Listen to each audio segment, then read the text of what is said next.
Seja qual for a sua idade ou época da sua vida, é preciso fé e coragem para deixar que Deus desenvolva um sistema de raízes em sua vida, a fim de que você possa produzir fruto que permaneça.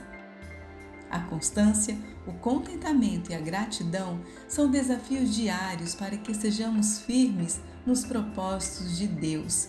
Você está onde está, porque Deus plantou você nesse lugar. Firme e aprofunde suas raízes. É nesse alicerce que Deus fará grandes coisas. Enraizado, os lugares escondidos onde Deus desenvolve você.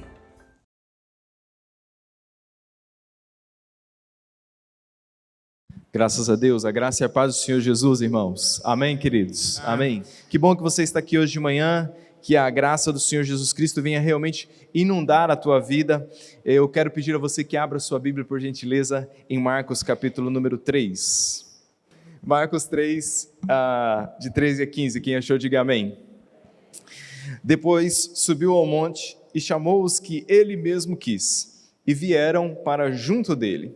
Então designou 12 para estarem com ele e para os enviar a pregar e a exercer a autoridade de expelir demônios. Hoje nós vamos falar um pouquinho nessa série Enraizado sobre o solo da intimidade. Vamos orar ao Senhor. Querido Deus, obrigado. Bondade, graça vem do Senhor e toda boa dádiva vem de Ti, onde não há sombra de variação ou mudança. Peço que por misericórdia e para a glória do Senhor, fale ao nosso coração nessa manhã, em nome de Jesus. Amém e amém. Meus irmãos, ao longo das últimas semanas, nós temos sido ministrados nessa série Enraizados, nesse livro do Benny Libscher. Vale a pena você comprar o livro, porque a gente não consegue, nas ministrações, passar toda a ideia, passar tudo que o livro traz. Uma leitura fácil, uma leitura devocional, mas muito ao coração. Então recomendo a você, veementemente, compre o livro se você puder. E ao longo dessas semanas a gente tem sido ministrado, cada um dos pastores tem aqui trago aquilo que Deus tem falado ao nosso coração. E eu queria, antes de partirmos para o assunto dessa manhã, só te lembrar de que ao longo dessa série Deus tem falado conosco que é muito importante que nos lembremos que as raízes vêm antes dos frutos. As raízes vêm antes dos frutos. Isso é muito importante para a nossa história. Quem aqui gosta de fruta? Comer fruta. Nossa, temos uma geração fitness, louvado seja Deus. Quem acabou de mentir na minha pergunta? Que todo mundo... Eu gosto, só não como, mas eu gosto, não é assim? Eu gosto de frutas, de verdade. Eu estava fazendo uma rápida pesquisa, o Brasil é um dos países mais diversos em produção de fruta. Os gringos chegam aqui no Brasil, eles ficam loucos com o tipo de fruta que a gente tem e a variedade de fruta e a qualidade das frutas que a gente tem. Aí eu estava fazendo uma pesquisa, a gente tem frutas diferentes das que a gente conhece no dia a dia: cumbaru, jabuticaba, açaí, guaraná, lixia, pitaia, romã, genipapo, tucumã, guavira, mangaba, jabuticaba, e assim vai, um monte de frutas assim exóticas que às vezes a gente nem, dependendo da região do país, a gente nem sabe onde está. Esses dias, meu filho que está na 5ª série chegou para mim e falou assim: pai, você sabe onde o mamão passa as férias? Eu falei assim: não sei, filho. Ele fala: papaya.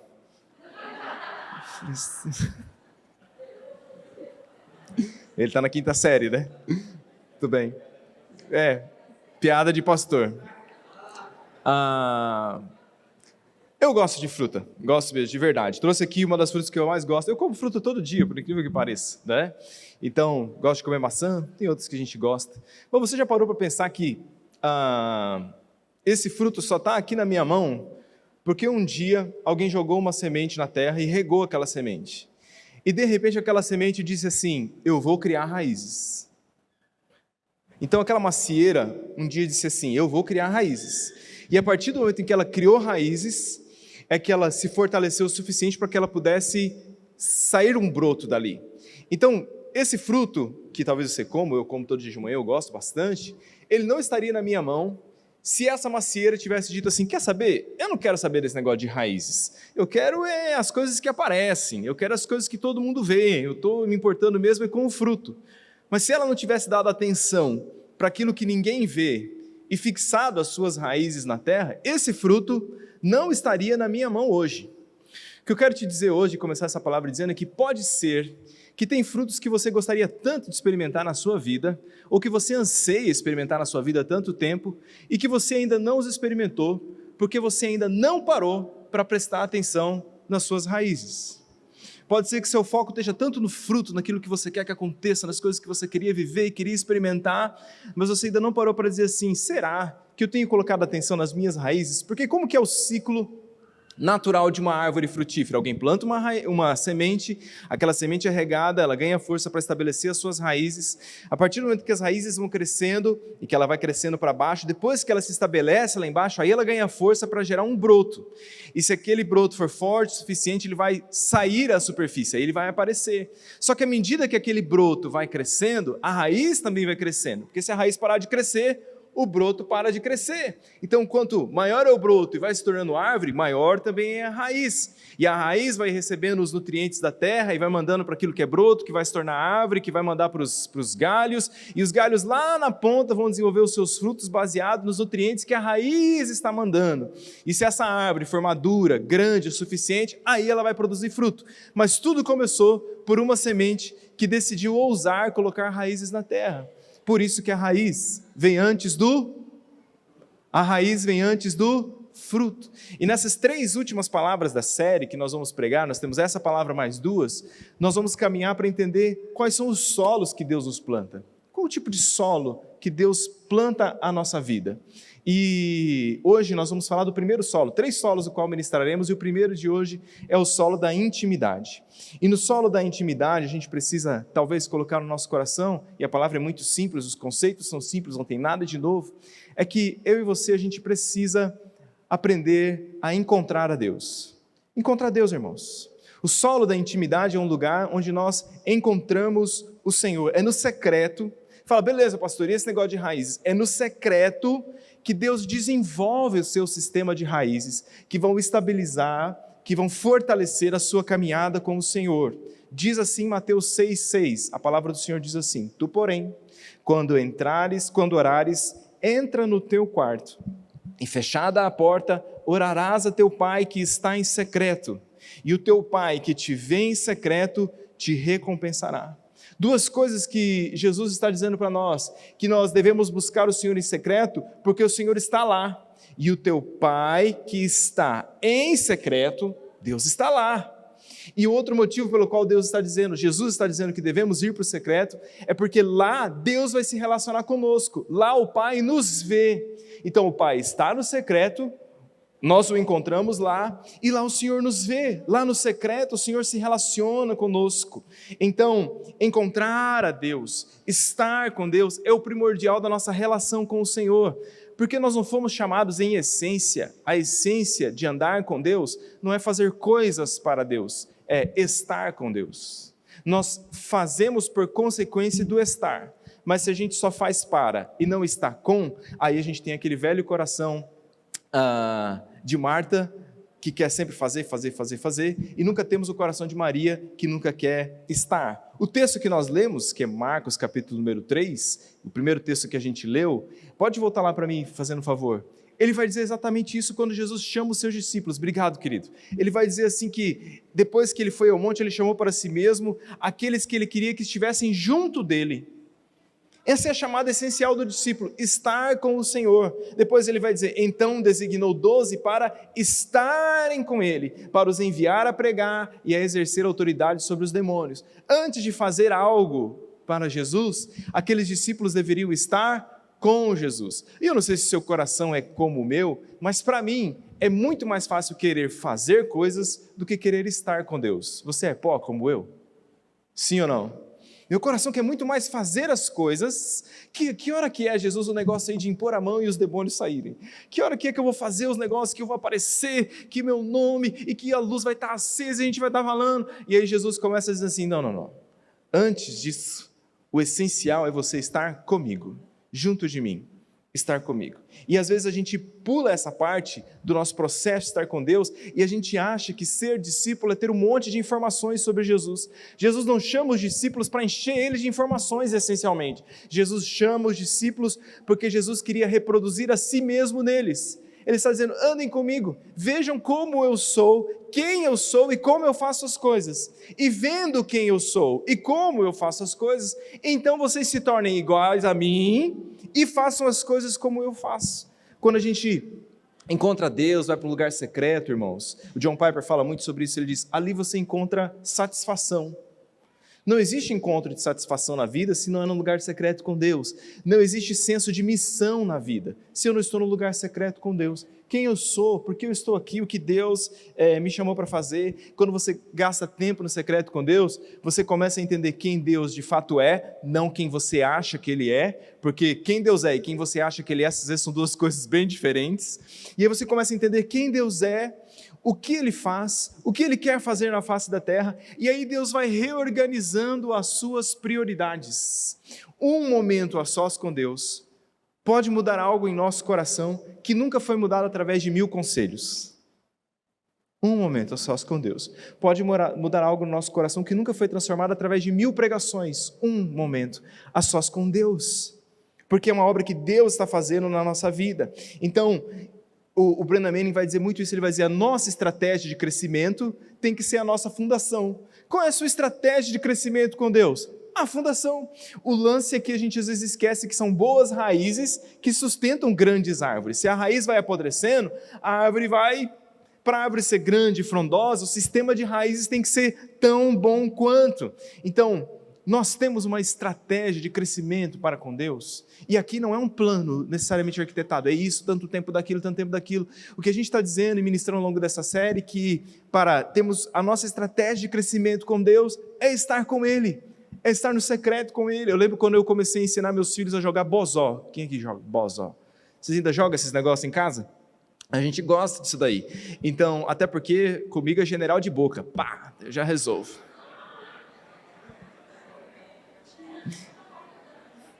Pega ele, Jesus. Aí eu fui ensinar, filho, vou ensinar para você o jogo aqui, ó. Você pode fazer de 1, de 2, de 3, fui ensinando os pontos, e tem o general, aí aquela moagem, general, pá, não sei o que lá. E qual que vale mais, pai? O general. Qual que foi a estratégia do meu filho no primeiro jogo de bozó da vida dele? General, não dava, general, não dava, general, não dava. Risca esse, general, não dava, general, não dava. Risca o outro. Ele ganhou o jogo, sim ou não? Porque a estratégia está errada. A gente às vezes quer assim só, e tem gente que anda com Deus assim, jogando os dados, entendeu? Joga os dados para ver no que dá. Agora o Senhor vai fazer, agora não sei o que lá. Agora, e ele não tem uma estratégia com Deus de dizer, quer saber, cara, acho que eu começo aqui no 1, 2, 3, calma. Uma estratégia de crescimento com o Senhor não chega a lugar nenhum. E a nossa estratégia, irmãos, assim de verdade, a nossa estratégia tem que ser ter um tempo com Deus. Só isso, eu podia acabar a pregação aqui, de verdade. Se você sair daqui hoje dizendo, minha estratégia com Deus é ter tempo com Ele. Quando Charles Spurgeon, no avivamento da Inglaterra, num momento difícil em que o secularismo, em que o relativismo estava, o liberalismo teológico estava varrendo a Inglaterra, Charles Spurgeon começa a pregar e a igreja dele começa a lotar, e todo domingo de manhã começa a vir milhares de pessoas para aquele lugar, e um dia chegam para Spurgeon e falam assim, qual que é a sua estratégia? Por que a sua igreja lota todo domingo de manhã e a sua pregação é diferente da dos outros e as pessoas estão se convertendo? E aí ele diz assim, é porque na nossa igreja nós temos uma usina de poder. E aí eles falam, que usina de poder? Ele fala assim, embaixo do púlpito tem uma sala de oração. E enquanto eu estou pregando, as pessoas estão orando. E a história conta que Charles Spurgeon, quando sentia que a coisa não estava muito bem assim, ele começava a bater o pé, né? Aqueles palcos de madeira assim, ele batia o pé, e lá embaixo a irmã Alice e a irmã Medina começavam a orar mais forte, e não sei o quê, e, né? Ele dizia, nossa estratégia, e aí toda segunda-feira aquela igreja tinha uma grande reunião de oração, ele dizia, nossa estratégia é que essa igreja tem uma usina de poder. A sua estratégia com Deus deveria ser uma só. Qual que é a sua estratégia? Eu passo tempo com Deus. Só isso. Eu passo tempo com Deus. Eu acho um tempo para estar com o Senhor. Minha estratégia é o secreto. Sabe por quê, irmãos? Isso nem estava no contexto do livro, mas uma coisa que eu vejo muito, nós estamos vivendo numa geração de uma falsa intimidade. Existe uma diferença entre intimidade e intimismo. Explico. Então a gente tem hoje, por exemplo, muitas declarações, até nas pregações e nas canções, especialmente nas nossas canções, que são declarações mais intimistas com relação ao Senhor. Antigamente os hinos eram mais solenes, os hinos eram sempre de uma coisa, parecia que Deus estava muito mais assentado num trono, não é assim, com uma presença mais imponente. As canções foram, de certa forma, elas têm essa virtude também, mas elas foram trazendo o Senhor talvez para tirando a intimidade, colocando intimismo. Explico isso assim, ó. A gente começou a falar do cheiro, do abraço, do sentir, do não sei o que lá. Então, assim, uma linguagem quase que humana para um Deus que é santo e divino. Então a gente começou a falar, eu me lembro que quando essas canções começaram a surgir, eu ainda estava no seminário, eu me lembro que tinha uma canção que dizia: Jesus, eu quero muito você, pegar as suas sandálias, esconder para você não sair. Eu falo, mas gente, que conversa é essa? Não é que está acontecendo, não é assim? Então o cheiro da unção, um abraço, o Jesus, o meu amigo querido, não sei o que lá. Não tenho nada contra, de verdade, só que o problema é que muitas vezes isso não é relacionamento, isso é um intimismo. O que é o intimismo? É uma pretensa relação que você não tem. É um intimismo. Eu chego aqui e eu falo do abraço, eu falo do cheiro, eu falo do carinho, eu falo do deitar no colo, eu falo do não sei o que lá, do tal, e aí eu saio daqui e eu minto.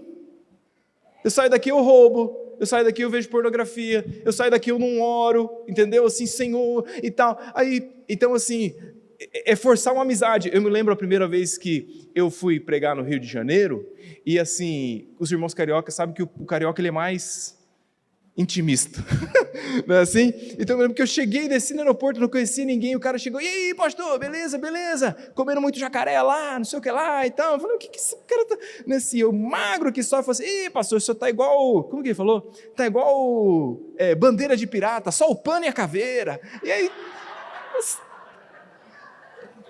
eu tô conhecendo esse cara agora, velho, né? Assim, tipo, tá bom, né? Quer dizer, eu não imponho respeito nenhum, né?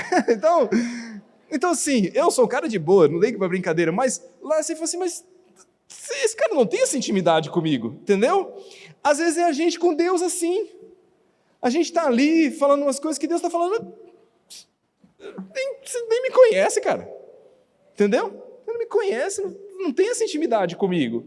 Então, intimidade é diferente de intimismo, irmão. A gente tem que tomar cuidado com essas coisas. Como que eu sei que uma pessoa é íntima do Senhor? Se ela tem um crescente amor por Ele e uma vida de obediência à sua palavra. Essa é a pessoa que tem intimidade com o Senhor. Se você tem intimidade com Deus, você sabe quem Ele é e você obedece a sua palavra. Então toma cuidado para você não cair no intimismo ao invés da intimidade. Ter intimidade com Deus é diferente. E a estratégia que a gente tem para estar com o Senhor é estar com Ele. Passar tempo com o Senhor, porque quando você está com o Senhor, deixa eu ver se eu traduzo isso assim para você. Estar com o Senhor aumentará o seu amor pelo Senhor. Estar com o Senhor fará com que você conheça mais o Senhor.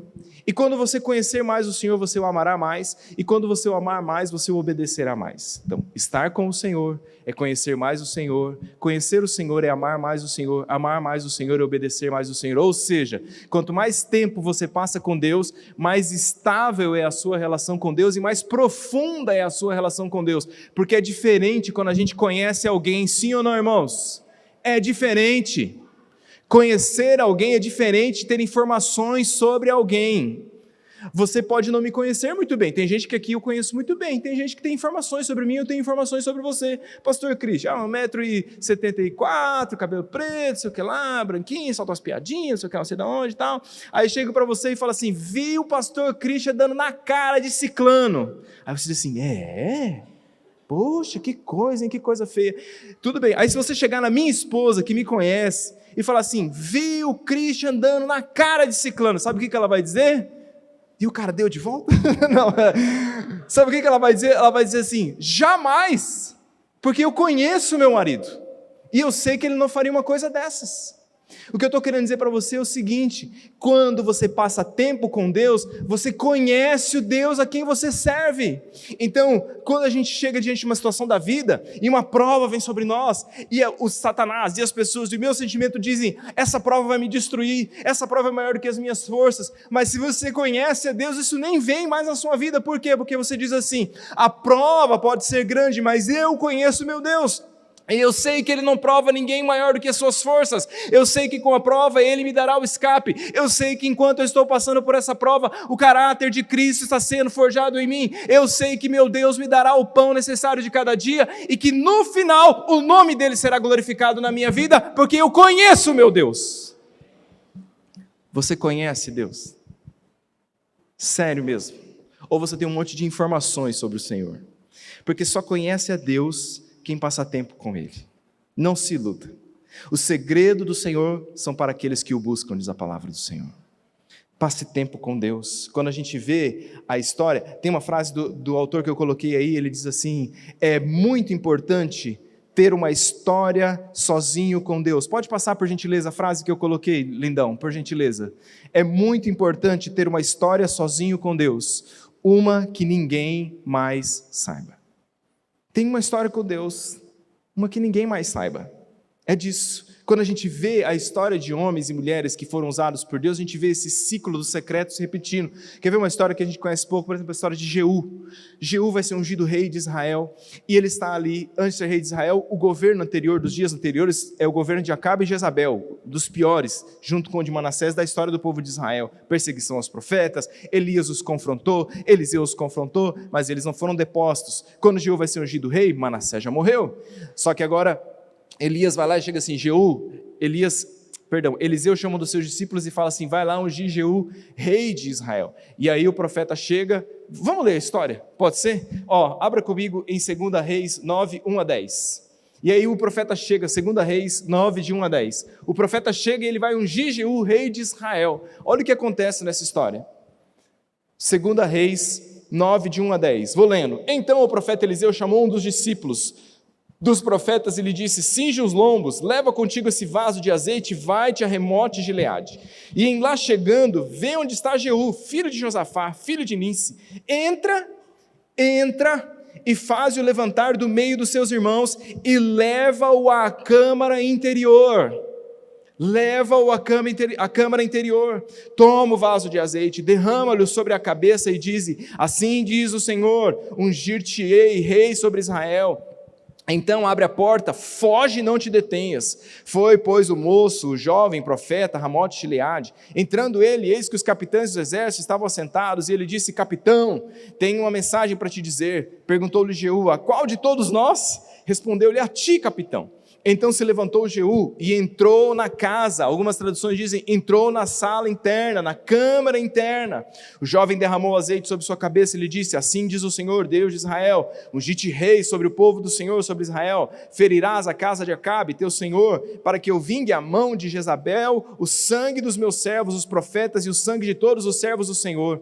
Toda a casa de Acabe perecerá, exterminarei de Acabe todos do sexo masculino, quer escravo, quer livre Israel, porque farei a casa de Acabe como a casa de Jeroboão, filho de Nebate, e como a casa de Baasa, filho de Aías. Os cães devorarão Jezabel no campo de Jezreel, não haverá quem a enterre. Dito isto, abriu a porta e fugiu.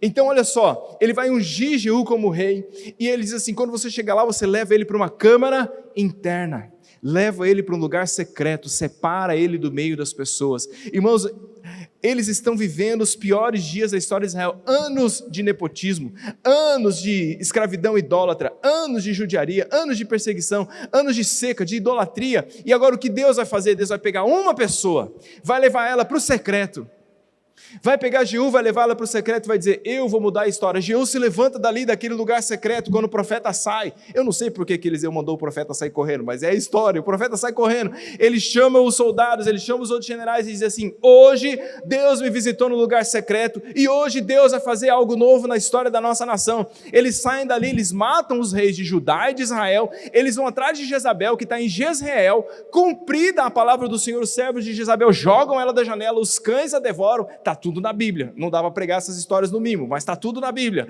Os cães devoram Jezabel, um novo reinado de justiça é levantado naquela nação. Ela vinha sendo oprimida anos, em um dia, de uma pessoa que foi visitada no secreto, Deus faz justiça na nação, Deus restabelece um governo santo e justo. Por quê? Porque Deus quer que nós o encontremos no secreto. No secreto. É assim, o secreto de Jeú foi a câmara escondida, foi o quarto separado. Não é no meio de todo mundo que Deus vai falar com você, é aqui. O secreto de Davi foi o pasto, onde ele cuidava das ovelhas do seu pai, ali Deus falou com ele. O secreto de João Batista foi o deserto. O secreto de Jesus era o lugar que ele conseguisse, porque Jesus ou ficava depois que todo mundo tinha ido, ou Jesus se levantava antes do povo acordar, mas Jesus sempre dava um jeito de encontrar um lugar secreto para estar com o Pai. Qual é o seu secreto? Quando você tem um secreto, deixa eu te falar uma coisa aqui, ó. Vou falar um negócio para você. Quando você tem um secreto com Deus, os seus olhos vão saindo dos homens e das trevas, e os seus olhos começam a ser colocados no poder de Deus. Só o secreto faz isso conosco. Enquanto você está andando no natural, você está medroso das pessoas e medroso das trevas. Mas quando você vai para o secreto, você se lembra quem Deus é, e a grandeza e o poder de Deus, e os seus olhos começam a se voltar para aquilo que Deus pode fazer. Vai para o secreto, irmão. Tem um monte de gente amedrontada, atemorizada com o mundo, com a guerra, com não sei o que lá. Deus está no controle. Deus está no controle. Às vezes a gente sabe mais sobre o que Satanás quer fazer, sobre o poder das trevas, sobre isso, sobre aquilo outro, do que sobre aquilo que Deus quer fazer. Está faltando secreto. Eu não gosto, particularmente, esse sou eu, daquela pessoa que sempre traz aquele, vamos aqui porque o diabo está furioso. Isso não é novidade, o diabo sempre está furioso. Vamos aqui porque o diabo quer vir contra nós. O diabo, entendeu? Vamos aqui porque nós temos uma luta, não sei o que lá. Tudo bem, isso faz parte. Mas quanto mais secreto tem na sua vida, menos esse discurso passa a fazer parte. Então pare de se importar tanto com o que Satanás e as trevas querem fazer e comece, como fruto do secreto, a se levantar no lugar onde você está e dizer assim: Deus quer fazer maravilhas. Deus quer fazer grandes coisas. Grande é o nosso Deus, grandes são os planos do Senhor, grande é a sua palavra, grande é a mão do nosso Deus.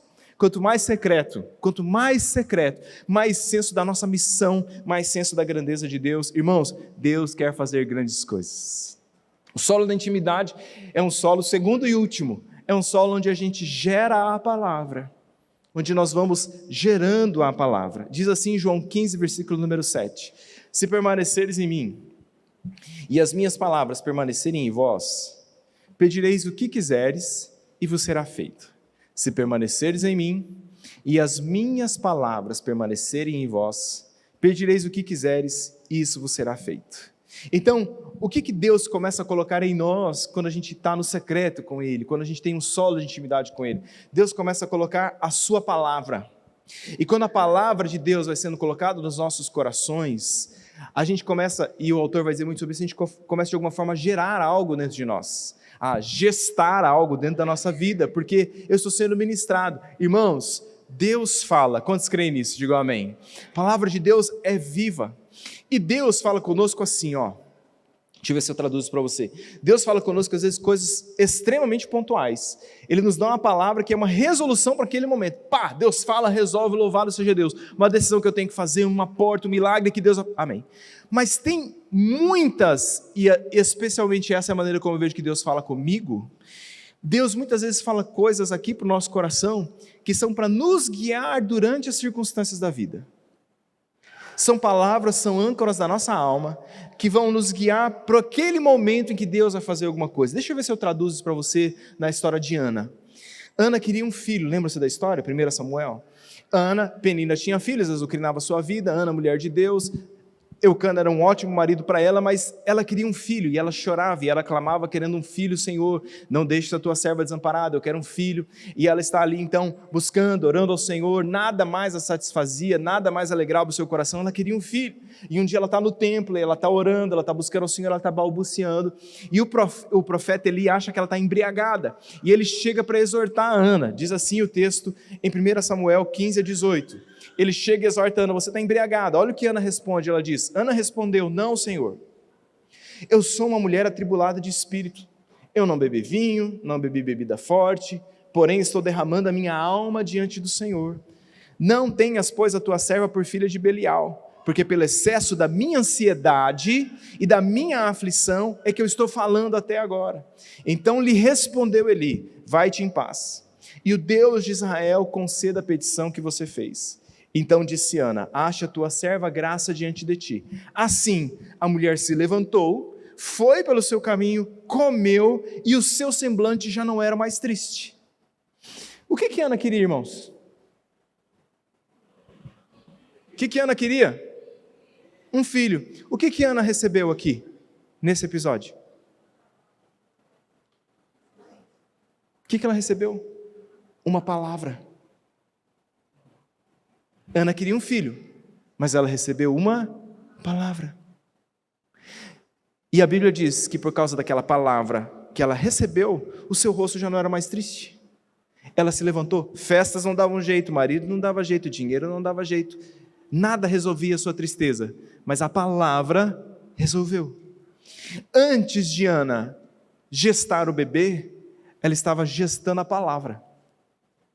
Antes de Ana gerar o bebê, ela estava gerando a palavra no seu coração.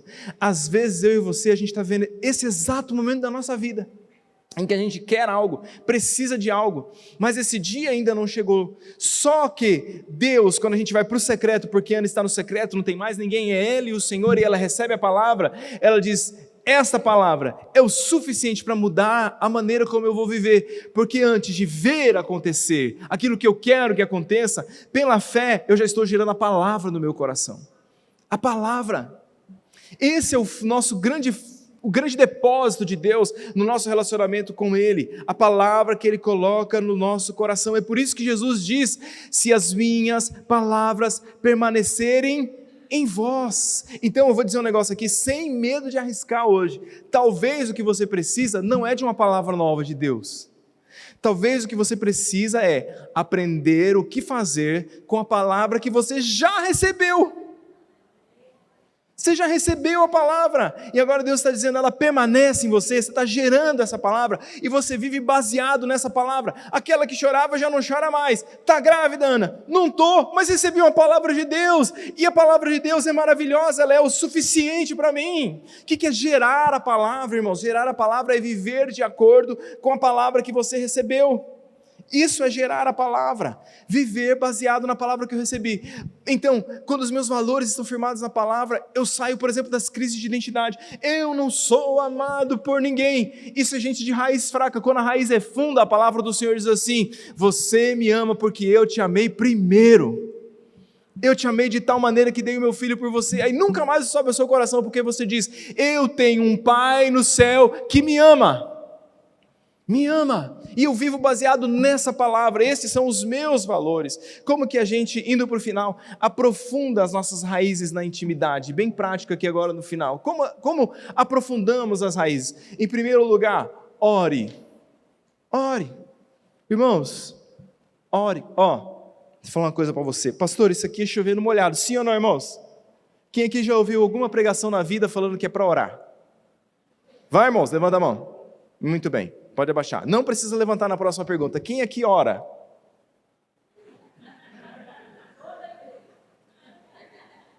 Então, deixa eu falar uma coisa para vocês. Essa série Raiz está nos ensinando assim. O Evangelho é simples o suficiente para que todos entendam. Só que o Evangelho é profundo o suficiente para que todos sejam transformados. O Evangelho é simples, irmãos, mas ele é profundo. Não é uma carta que você precisa decodificar. Não, o Evangelho é simples. Esteja comigo. Ore. Ore. A oração tem que ser o motivo da sua vida, o estar com Deus, o separar um tempo para estar com o Senhor. Orar. Então, eu sempre digo isso lá na jornada de oração. Orar a palavra. Orar a palavra. Pastor, o senhor começa orando a palavra. É poderoso. Vamos orar a palavra hoje de manhã, irmãos? Abra sua Bíblia em Salmo 27. Vamos lá. Vamos orar a palavra. Salmo de número 27, não está no texto, não está aí, não estava nem no esboço, mas vamos orar a palavra. Salmo de número 27. Vou te ensinar a orar a palavra hoje de manhã. Não existe oração mais poderosa do que orar a palavra do Senhor. Salmo 27. Vamos orar a palavra. Diz assim, Salmo 27. Vamos do 1 ao 5 e depois a gente vai lá no 13. O Senhor, vamos orar comigo? Pode ler na sua tradução. O Senhor é a minha luz e a minha salvação. De quem terei medo? O Senhor é a fortaleza da minha vida. A quem temerei? Quando malfeitores me sobrevêm para me destruir, meus opressores e inimigos, eles é que tropeçam e caem. Ainda que um exército se acampe contra mim, não se atemorizará o meu coração, e se estourar contra mim a guerra, ainda assim terei confiança. Aleluia! Uma coisa peço ao Senhor e a buscarei, que eu possa morar na casa do Senhor todos os dias da minha vida, para contemplar a beleza do Senhor e meditar no seu templo, pois no dia da adversidade Ele me ocultará no seu pavilhão, no recôndito recôndito do seu tabernáculo me acolherá, elevar-me-á sobre uma rocha. 13 diz assim: eu creio que verei a bondade do Senhor na terra dos viventes. Espera pelo Senhor, tem bom ânimo e fortifique-se o teu coração. Espera, pois, pelo Senhor. Aleluia. Orar a palavra, irmão. Sabe por quê? Oração, olha aqui para mim. Oração não é só falar o que você acha sobre alguma coisa. Oração é orar o que Deus diz sobre algo. Isso também é oração. O que Deus diz sobre mim, é isso que eu oro. O que Deus diz sobre seus filhos, é isso que você ora. A Bíblia diz: Senhor, meus filhos são herança do Senhor, eles te pertencem. A Bíblia diz: bem-aventurado é o homem que teme ao Senhor, feliz será e tudo te irá bem. A tua esposa ao redor da tua mesa será como oliveira frutífera, os teus filhos ao redor da sua casa como rebentos da oliveira. Eis que assim será bem-aventurado o homem que teme ao Senhor, e ele verá a paz sobre os filhos dos seus filhos. Essa é a palavra para mim e eu oro sobre isso hoje.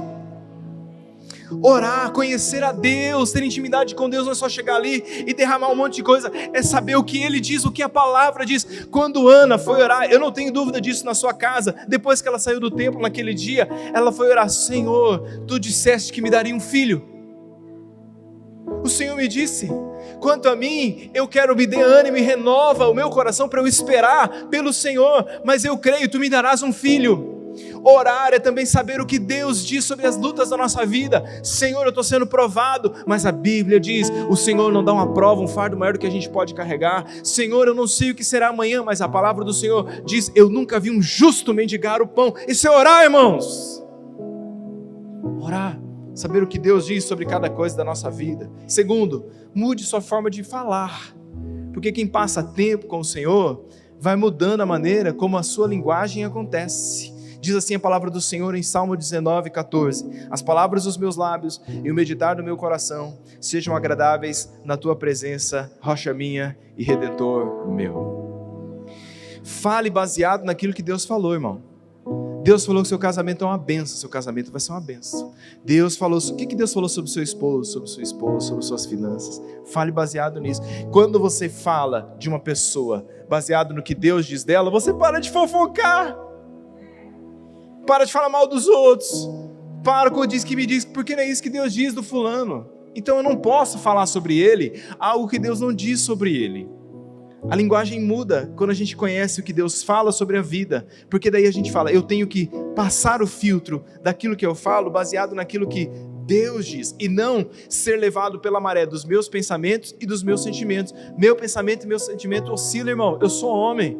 Tem dia que eu acordo querendo chutar tudo, só que eu preciso estar ancorado em outro lugar. Eu preciso estar ancorado naquilo que Deus falou, ancorado naquilo que Deus me revelou no secreto. O autor coloca uma frase que você tinha que decorar isso aqui, pode colocar, fazendo um favor. Maravilhoso o que ele escreve no livro. Olha isso, irmãos: você sabe o que é mais real do que aquilo que você está vendo ou sentindo?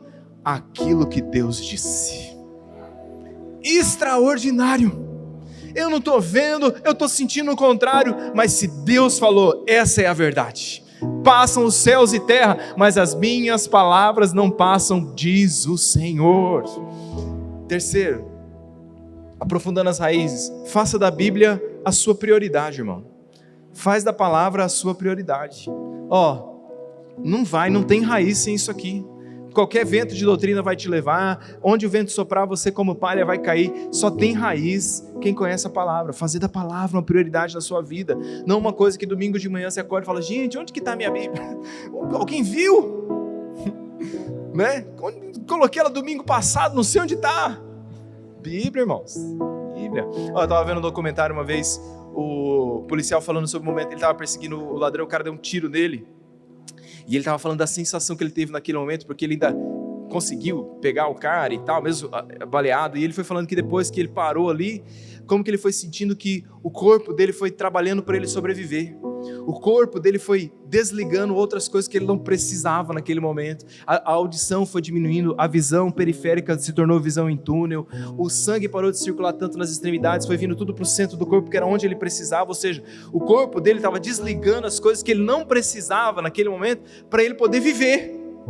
eu penso que a palavra faz mais ou menos isso com a gente também. Quando a gente começa a ler a palavra, Deus vai desligando as coisas da nossa vida, entendeu? Deus vai desligando umas coisas da nossa vida, vai desligando uns trem da nossa história, que a gente fala, eu não preciso mais disso, eu só preciso, isso aqui é o essencial para eu viver. É a palavra que vai ligando e desligando coisas da nossa história. Talvez você esteja ligado num monte de coisa, desesperado, e a palavra está te dizendo, mas tu não precisa disso para viver. Você não precisa disso tudo. Para que esse desespero? Para que essa ansiedade? Palavra de Deus. Por último, por fim, para a gente orar, fique em pé no seu lugar. Creia na palavra de Deus. Posso ouvir um amém? Creia na palavra. Uma coisa é saber,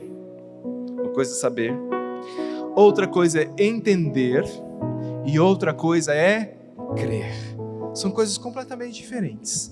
Como que eu sei que Ana creu? Porque Ana ouviu a palavra, sim ou não, irmãos? Ana entendeu a palavra, você vai ter um filho. Mas como eu sei que Ana creu naquela palavra? Como que eu sei que ela creu naquela palavra? Porque ela se levantou e a sua tristeza foi embora. Ela creu. Como que eu sei que Noé creu na palavra do Senhor? Porque ele começou a construir a bendita da arca. Sim ou não? Creio que vai vir um dilúvio. Vai construir a arca? Não vou pagar para ver. Não creio. Como que eu sei que eu creio na palavra que eu recebo no secreto? Quando aquela palavra muda a maneira como eu vivo. Quando eu começo a praticar aquilo que Deus está me dizendo, pare, eu paro, comece, eu começo. Quando Deus diz não, eu digo não. Quando Deus diz sim, eu digo sim. Quando Deus diz espera, e eu espero. Eu creio na palavra que a mim foi liberada. Raiz profunda, raiz de intimidade. Quando você está íntimo do Senhor, o seu amor por Ele aumenta, seu conhecimento dEle aumenta, sua obediência a Ele aumenta, e a sua vida em Deus se torna mais estável. E você não vai ser uma palha levada de um lugar para o outro, não vai ser. Você vai ser uma árvore plantada junto ao ribeiro das águas, que no devido tempo vai dar o seu fruto, porque as suas raízes estão estabelecidas no Senhor. Amém, queridos? Vamos dar uma glória a Deus, vamos aplaudir ao Senhor pela sua palavra nessa manhã.